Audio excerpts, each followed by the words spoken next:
Welcome to Tai Chi.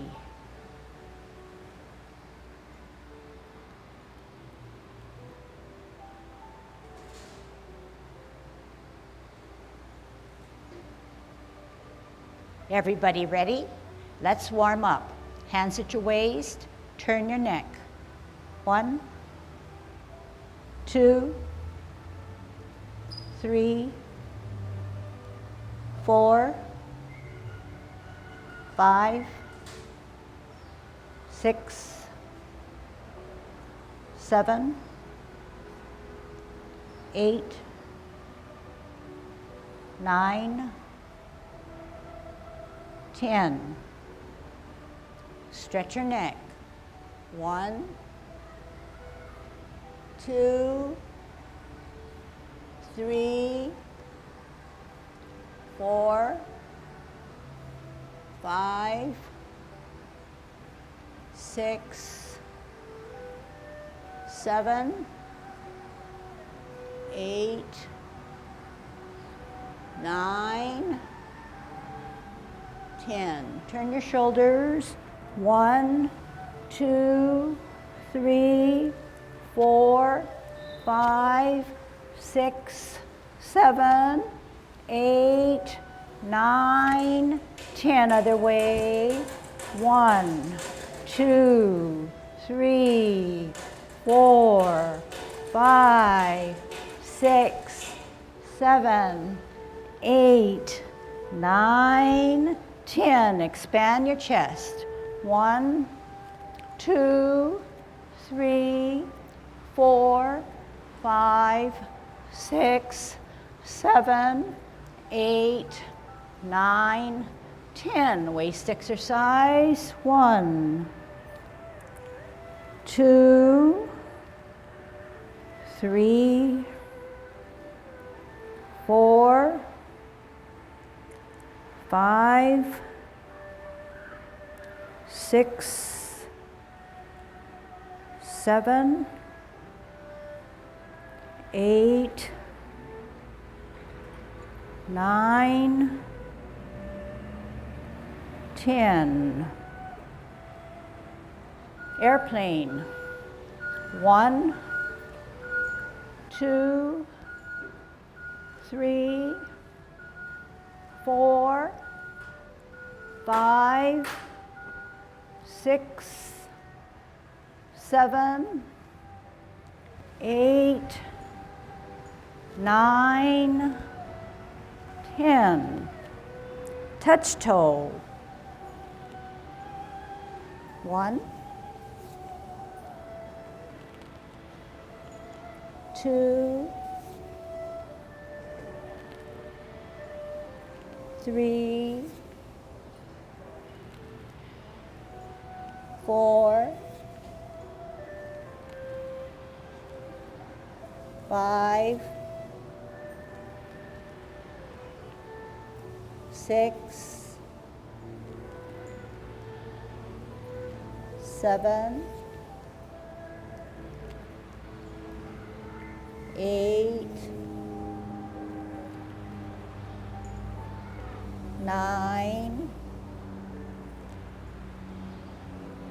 10.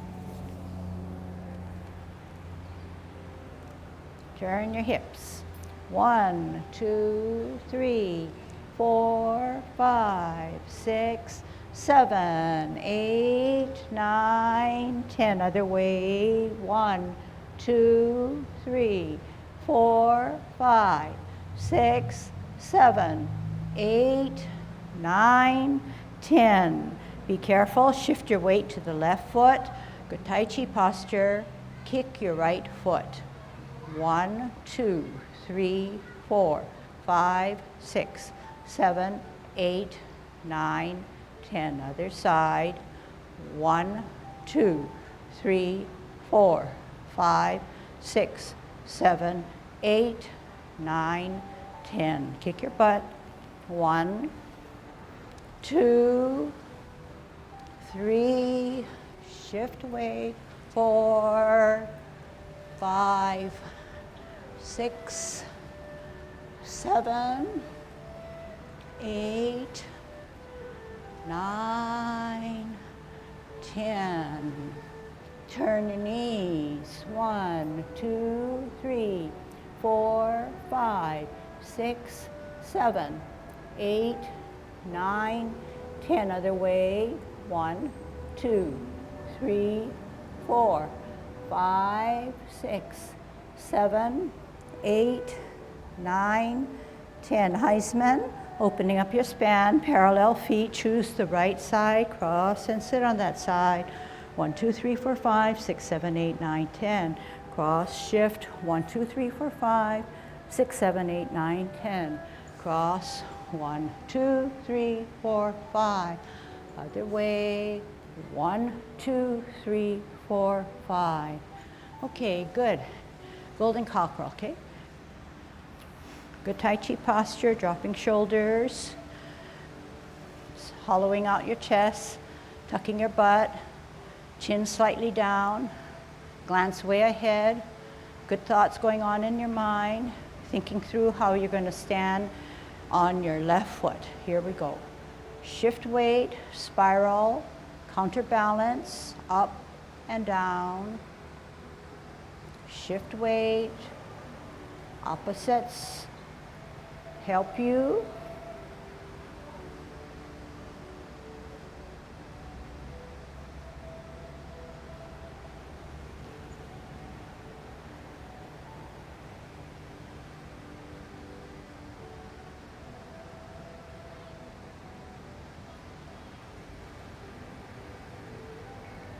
Last set.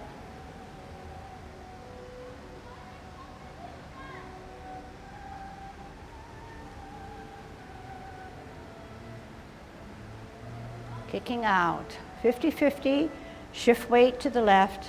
Right hand, right foot, coming up and out. Shift weight, left, left, and out.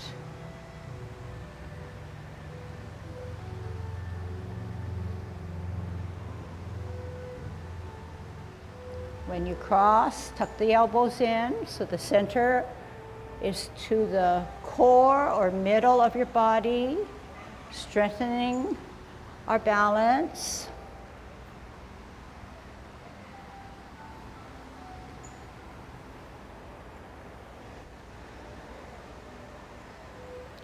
Spiraling, semicircling, creating all kinds of circles.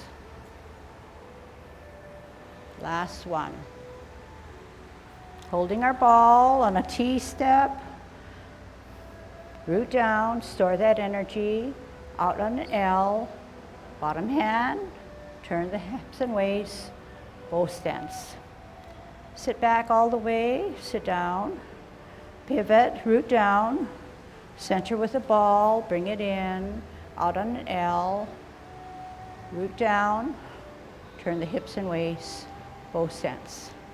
Sit back, sit down, pivot, root down, ball and a T, L, turn the hips and waist, brush knee. Sit back, sit down, pivot, root down, T and a ball, root down, L, turn the hips and waist, both stance. Okay, I want to teach you something a little bit more to refine and help you with your parting of the wild horse's mane or all footwork, okay? So normally we would say T stance, L stance, turn the hips and waist, bow stance. So you've gotten that pretty well accomplished, but I want to help you with something more. So this is normally what we do, T stance, L stance, turn the hips and waist, adjust that back foot, bow and arrow, okay? But this time I want you to add something a little smaller, and I think you'll be happy once you get it. So watch first, T stance, L stance, bow the legs, and then come down. So what am I saying? Let's watch it again. Sit back, sit down, pivot, T stance, out on an L, bow the legs, and then come down. Okay, so this time I'm not going to say anything because I feel like I am over-exaggerating when I do my movements. So I'm just going to try to incorporate what I just explained to you in what I'm doing.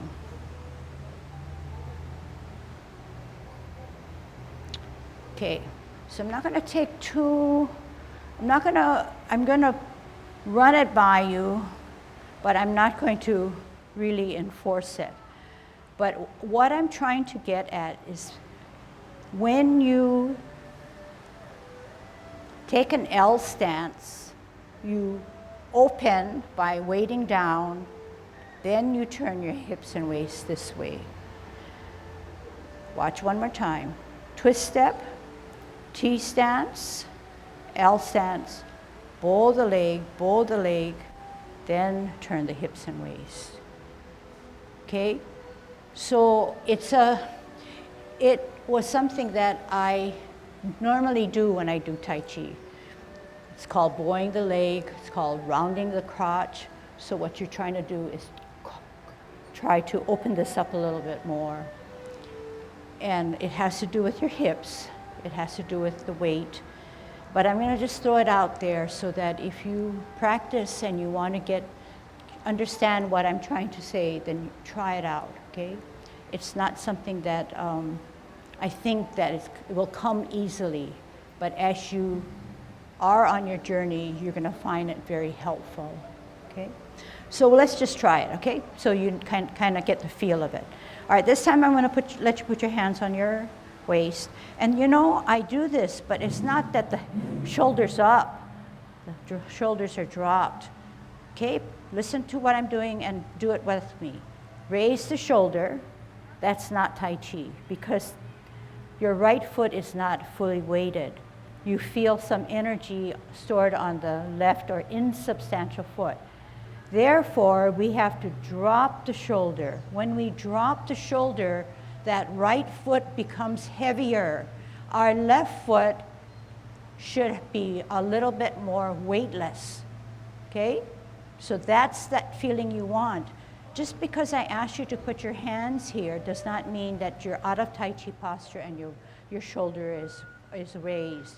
So to make sure this right or back foot is bent, once it's up, more than likely the shoulder is up. So we're going to bend that for storing of energy. Okay? T stance, L stance. Bow the legs, turn the hips. Bow step. Sit back, sit down. Pivot. T stance, L stance. Bow the legs, turn the hips and waist. Bow stance. One more set, sit back, sit down. Pivot. T stance, L stance, bow the legs, turn the hips and waist, bow stance.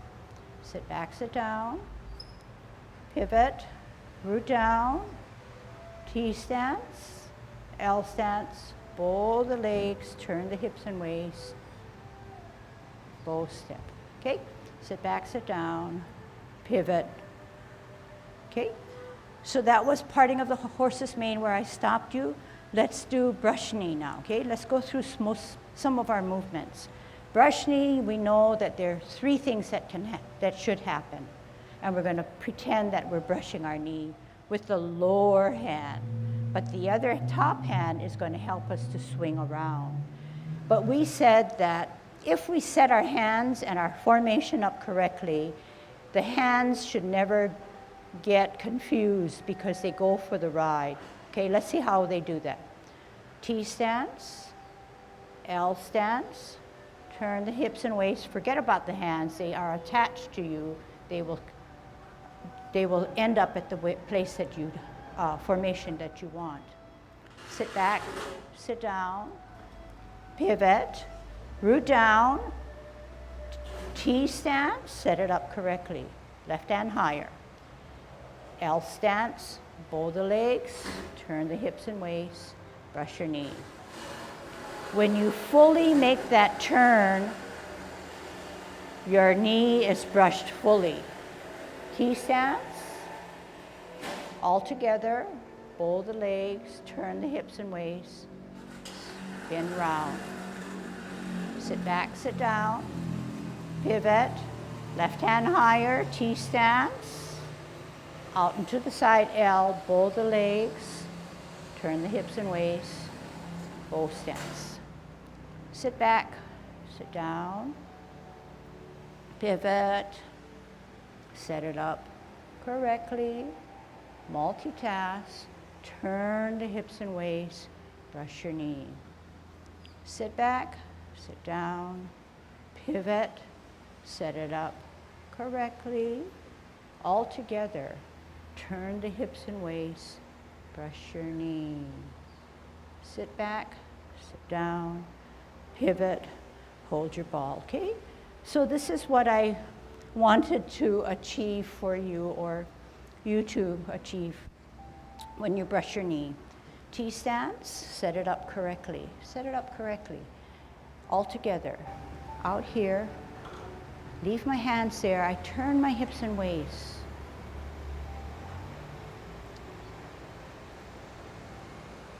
Set it up. All together. Okay? This way now. This is the way you're accustomed to doing it. Set it up. T stance, storing my energy. L stance, turn the hips and waist, bow stance. Sit back, sit down, pivot, set it up. All together. Turn hips and waist, brush your knee. Sit back, sit down, pivot, set it up correctly. All together. Turn the hips and waist, hands go for the ride. Sit back, sit down, pivot, set it up correctly. All together, turn the hips and waist, brush your knee. Sit back, sit down, pivot, set it up correctly.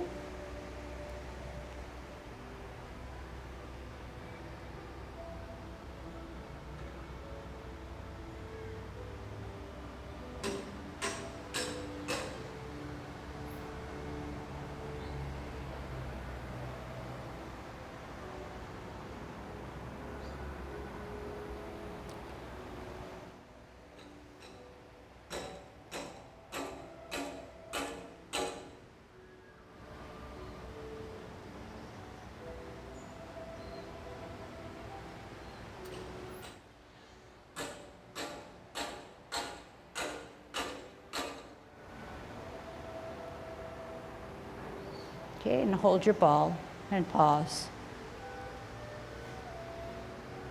Okay, watch what I do. Set it up. T stance, L stance, bow the legs, bow stance. So what I want to show you is, if set up properly,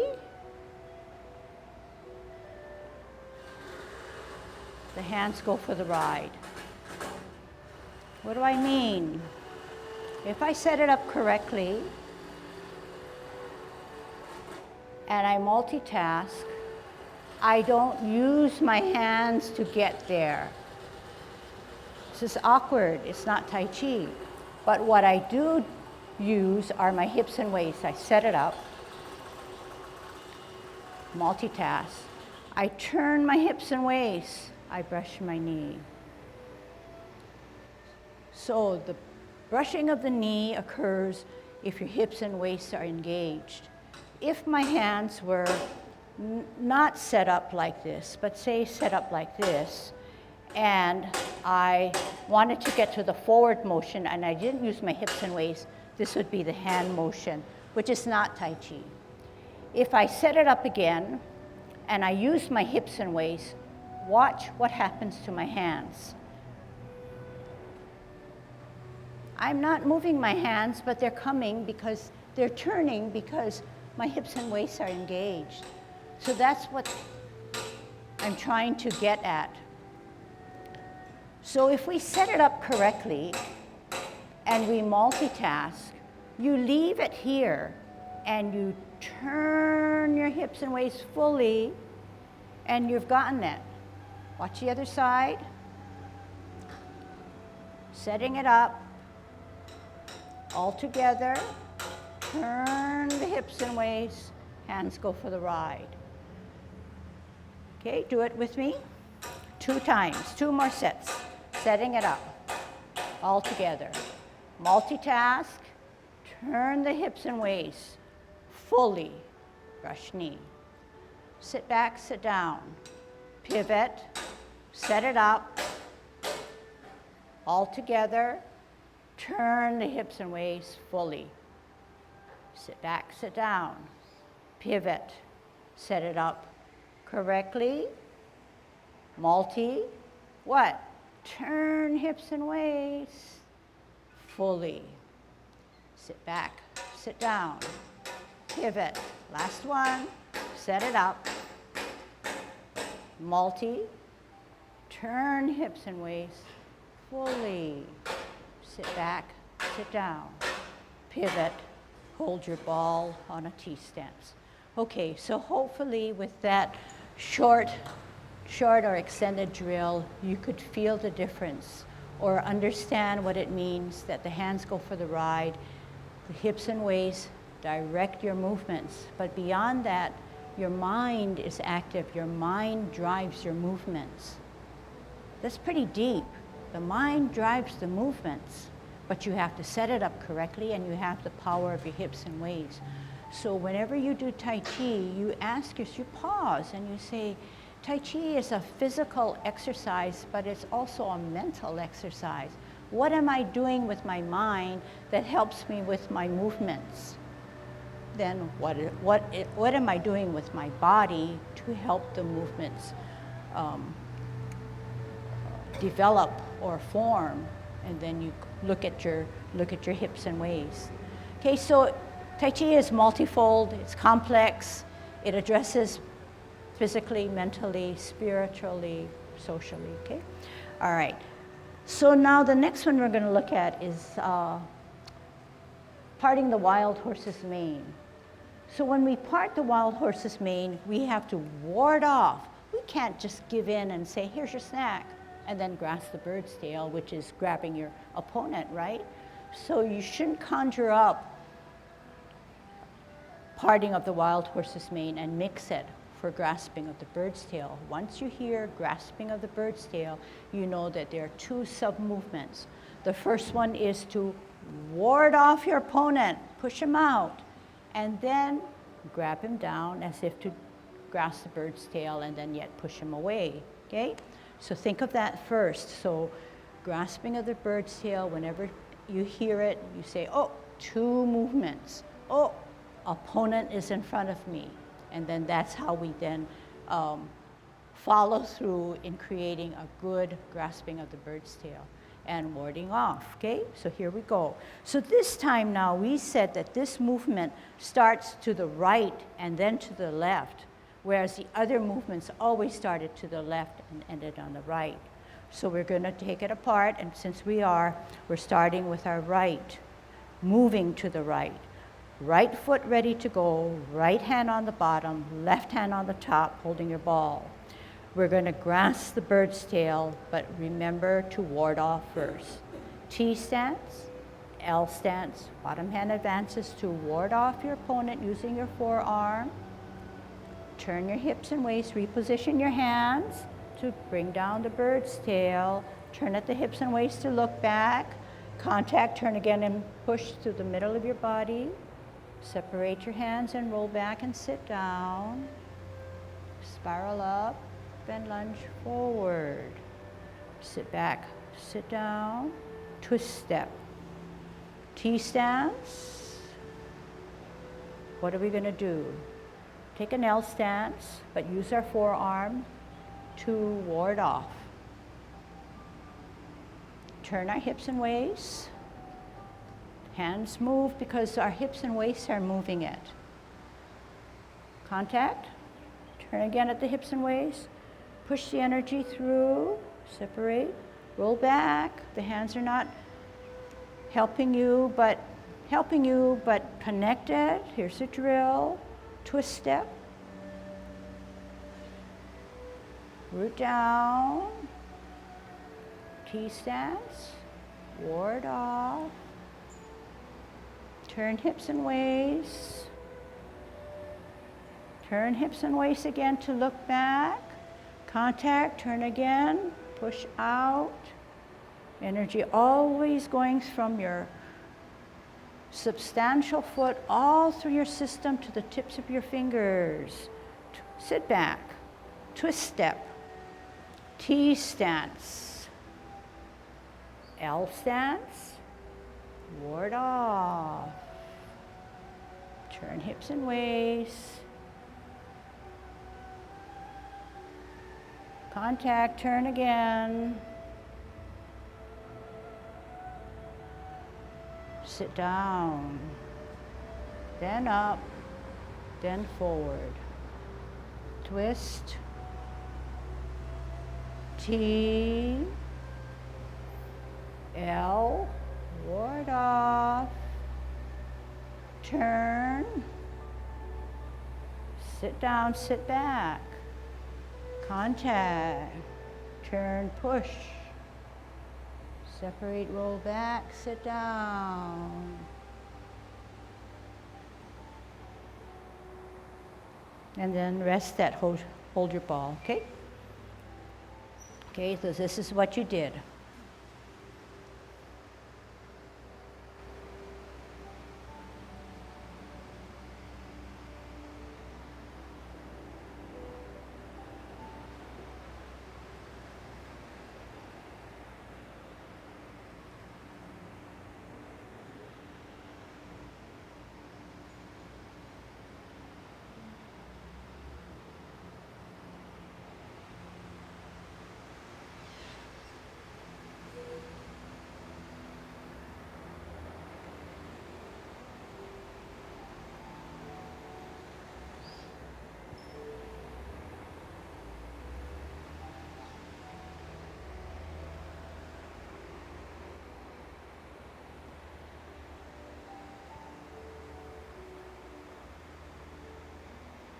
Okay, one more time with me. Make it better. T stance, L stance, ward off. Grasp the bird's tail.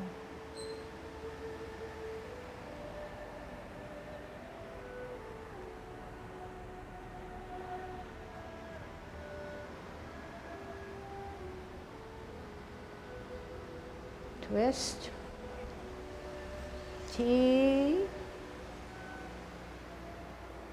ward off, turn hips and waist, contact, turn, push,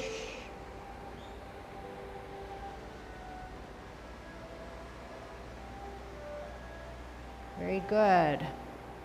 Hey, let's do a brush knee. How?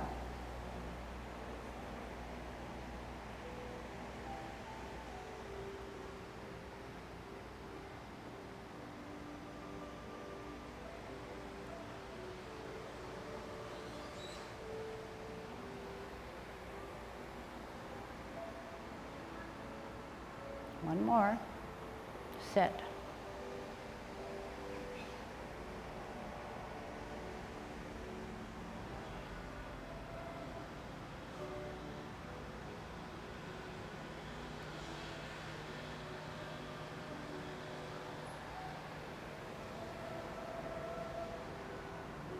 Hold your ball. We're going to part the wild horse's mane.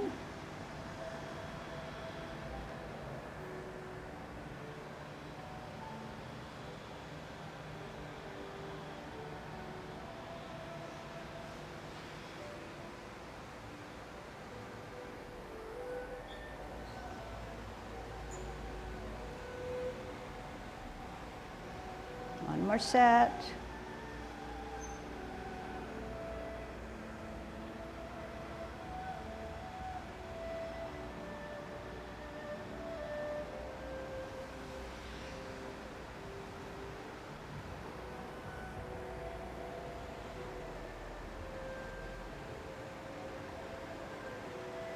This time we're going to grasp the bird's tail.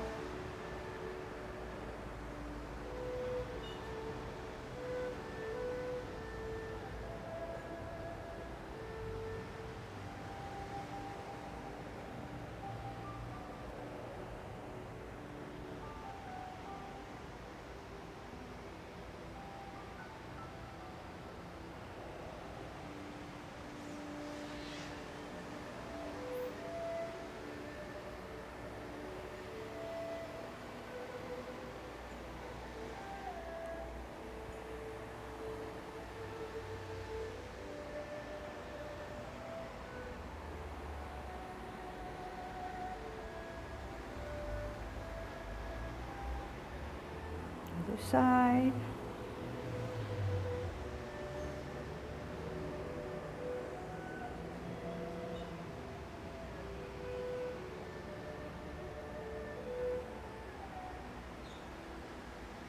Okay, listen carefully, because after this, we're going to close.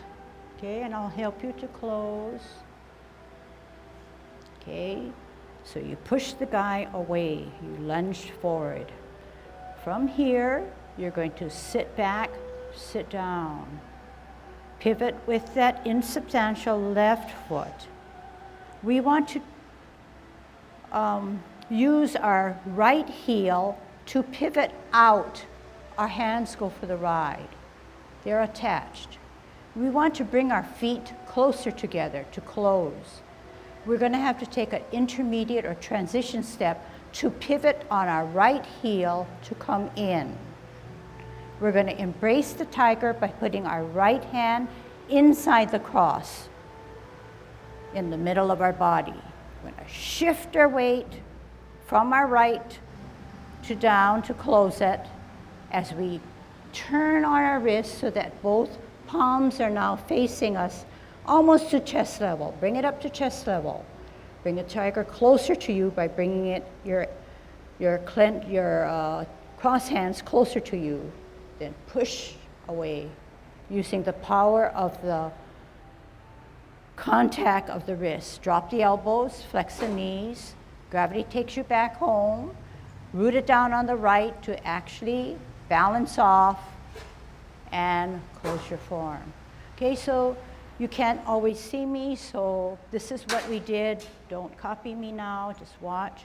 So we did the last grasping of the bird's tail where we pushed out our opponent. We twist, we open, twist, we in, twist, we embrace the tiger, right hand on the inside.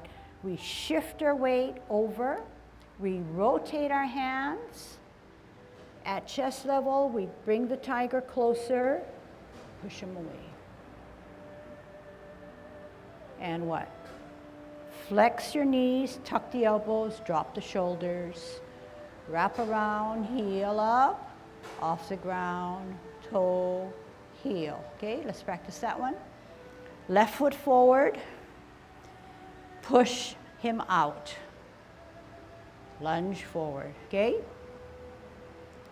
Sit back, sit down, pivot, open pivot, in pivot, embrace the tiger, right hand on the inside. Make sure you're sturdy on your left so that you can shift that right over. Then start to rotate so that your palms are now facing you about chest level. Push the tiger closer. Then use that force on the wrist to then push it out. Then drop shoulders, flex knees. Let gravity take you all back home. Okay? So practice that one. I want to go into cloud hands, okay? Because what we did was we did all the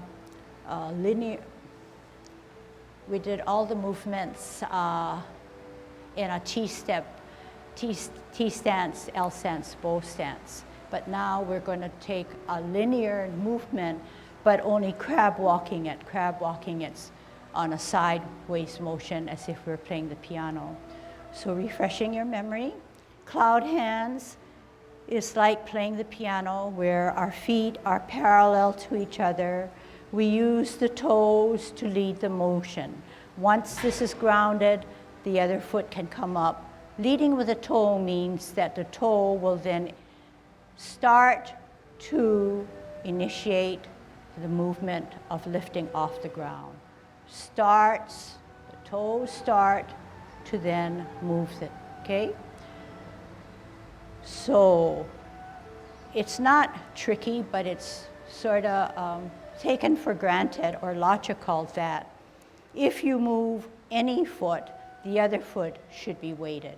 And here shows the exact premise of which we don't want to fall, or we are stable. When our right foot is stable, we can move the insubstantial foot. When the insubstantial left foot is stable, we can now advance the insubstantial foot, or the weightless foot. Okay, so practice that with me. So 2 weighted feet right now, okay? We want to go left, so we should root down on our right. We feel the energy leaving the left, therefore we can advance. And we said that the feet are parallel. We're rooting down on the left to allow the right to come up and close. Rooting down on the right, allowing the left to come up and off the ground. All this opposite work, okay? But you notice that I'm just not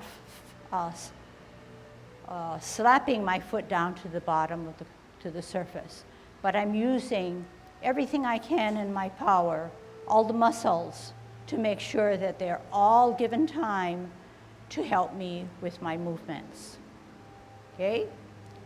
So it's not this, and it's not this.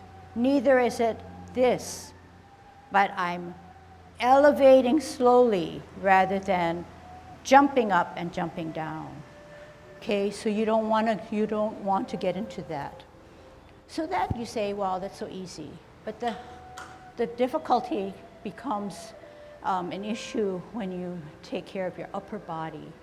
So the upper body now matches our lower in that our upper body has a designated thing to do, okay? So we said the best way to tackle that is to use a big clock. And when we see a big clock, rounded clock in front of us, we have the designated points of 12, 3, and 9 in which we do something. Usually 2 things at the extremes of 3 and 9, okay? So we said that 2 hands can never be in the same plane, but the bottom hand should be lower, and the top hand is not higher, but like this, staggered. And at the same time, the lower hand, you cannot see the palm. The left hand or the top hand, you can see the palm. And if we just stood here, we would address the 2 o'clock. Not so much the 3 o'clock because we're not in motion yet, right? But once we're in motion, we can get out to there. But since we're stable, maybe 1 or 2. We come this way, address the 12, and then 2 things happen, and we address the 9. We exchange places, hand-wise. Watch how I exchange. Top hand comes down, bottom hand goes up. That's all it is. But it's not that easy. So we said it's just like reading the newspaper. You flip the page, you read the top of the line, you flip the page, you read the top of the line. 12 o'clock now you can't see, but this is what I do. What do I do? Slow it down. What do I do? 2 things. There's a stem, there's a cup.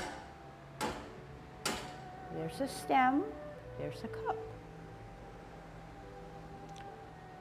Sometimes my hands run away from me and the stem and the cup are not directly there, but they should be nearly there. Okay? What am I using? Am I using my hands? I'm using my hands only because I'm using my waist, my hips. Watch.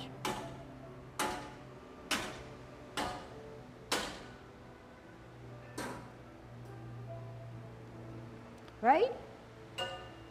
Okay, let's see you do it. I'll turn around. So let's not worry about our transition for now. Left hand higher, right hand away. Left hand can see your palm, right hand, lower hand, no palms. All right? 2 o'clock. Use your hips and waist.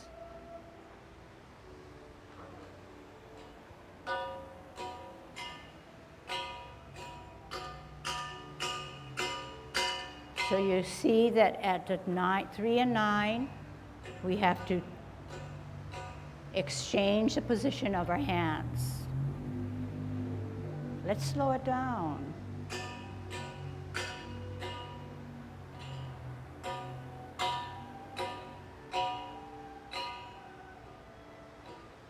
Are you using your hips and waist, or are you just doing your hand motion? Now let's look at 12 o'clock. What happens? Stem, get that cup there. Exchange. Stem, get that cup there. Stem, cup. Let's go slower.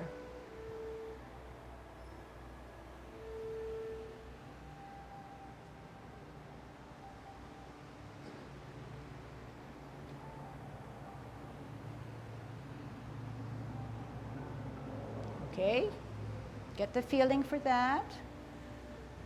Any problems?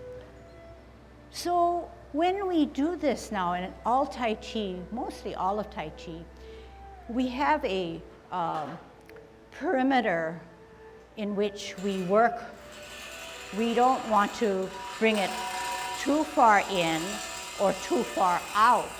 Obviously, if I do my cloud hands like this, I'm not in Tai Chi posture, so that's a given. It's going to be closer to me, but you don't want it so close where you can't work. Right here, if you do it too close, my shoulders feel stiff, my shoulders feel raised, I'm not flowing.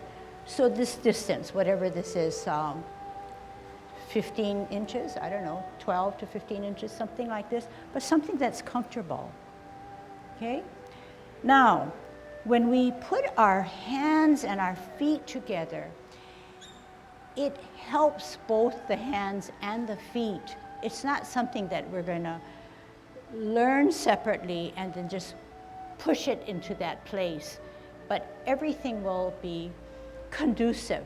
The top will be enhancing the bottom and vice versa. How does it do that? Oops, I'm falling off. I need to close. Falling off, I need to open. So on and so forth, okay? But wait now, okay? Not that easy.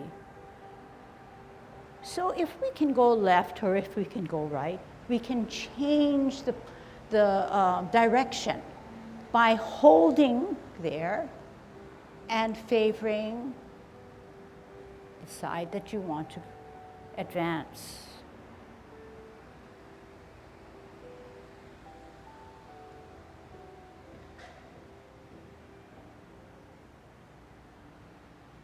So you say, how do you know where to end that 9 o'clock? And you say, it looks like she's even going to, or 2 o'clock, whatever side you're on. In motion, you can fudge a little bit more depending on how much you're using your hips and waist. So that clock is there merely for estimated areas. Okay, I might want to add that I might have a hard time editing because there's no way that I can lower him and not, you can't hear me because we're on one track there. Okay, let's put it together, okay? So this time I'm going to challenge you because we have taken all movements that we've relearned and refreshed and drilled out of context. But this time, I'm going to put into context cloud hands.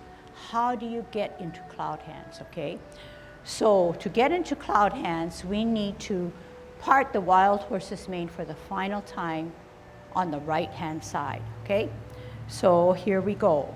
T-stance, right foot's ready to go, right hand on the bottom, left hand on the top. We're going to part the wild horse's mane. We're going to root down because we need that energy. T stance, L stance, bottom hand advances, part the wild horse's mane. Flip the forward hand so you no longer see the palm. Join it with the back hand so you can see the palm. These are our hands that are going to meet with the clock, okay? We're in a bow stance. Sit back, sit down. Pivot. What happens? We're coming to 12 o'clock. What should we have? A stem on the left, a cup on the bottom. We want to get out to the 9.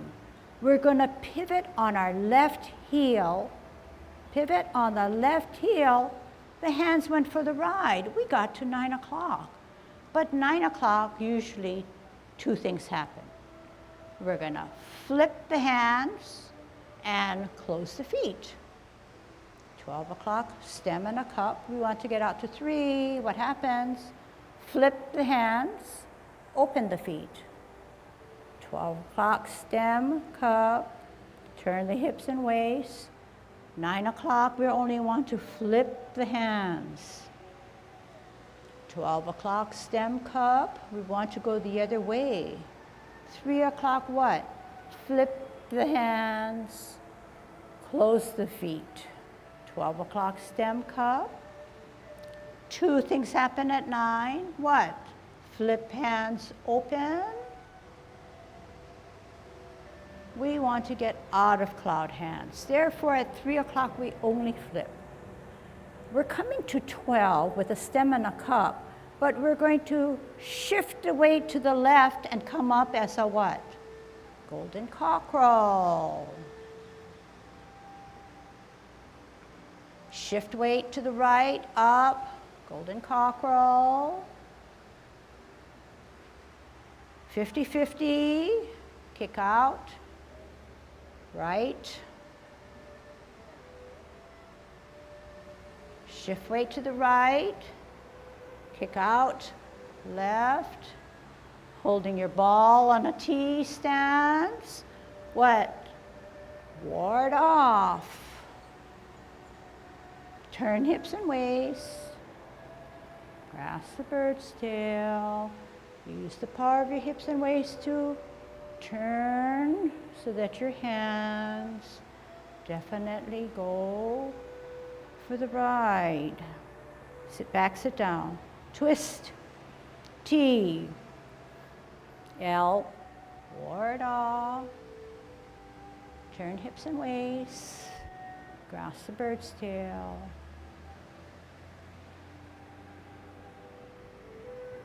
We're going to bring it to closure. I'll help you. Push them out. Sit back, sit down. Pivot. Open pivot. In pivot. Embrace the tiger. Right hand on the inside. Move that right foot over. Rotate on your wrists so that your palms are now facing you. Closer to your chest, you push them in. Use the left wrist to push out that energy. Drop your shoulders, flex your knees, tuck the elbows. Let gravity take you all back home. Okay. So that in a nutshell is all that you have to do to get the 10 form going. And this is our 13th week, see? We have 2 more, and yes, you've come a long ways. And remember when we first started on our first day, I said something about people have repeated this many, many times, and we still do it in our other classes, 10 form. In fact, I tell my more experienced and longtime students that the 10 form is the hardest form because you have to know where those 10 abbreviated movements have come from. So that may not make that much of an impression on you, but when we repulse the monkey for the 10 form, we're pretty much stable. But when you think about where it came from, all our movements come from Yang 24, which is the gold standard for Yang style Tai Chi. In repulsing of the monkey for Yang 24, it's a backwards motion. But what? This is familiar. But we have to learn how to walk backwards and not what? Ever fall.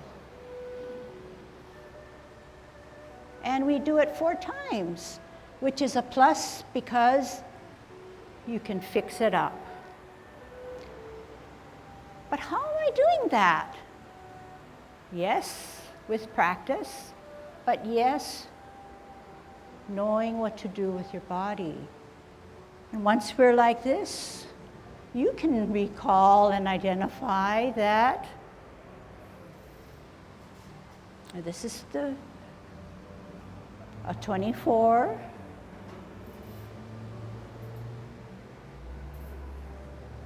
So you know this movement also, right?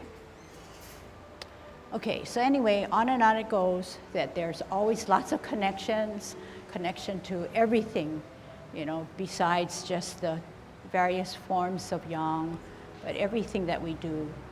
We can dwell more on that and probably create a lesson. I think we did a lot of work today. I think that in spite of the noise out there, this lesson should be a good summary for almost all of you, okay, if not all of you, even for us. So good job. Have a nice Thanksgiving, and we'll see you next week.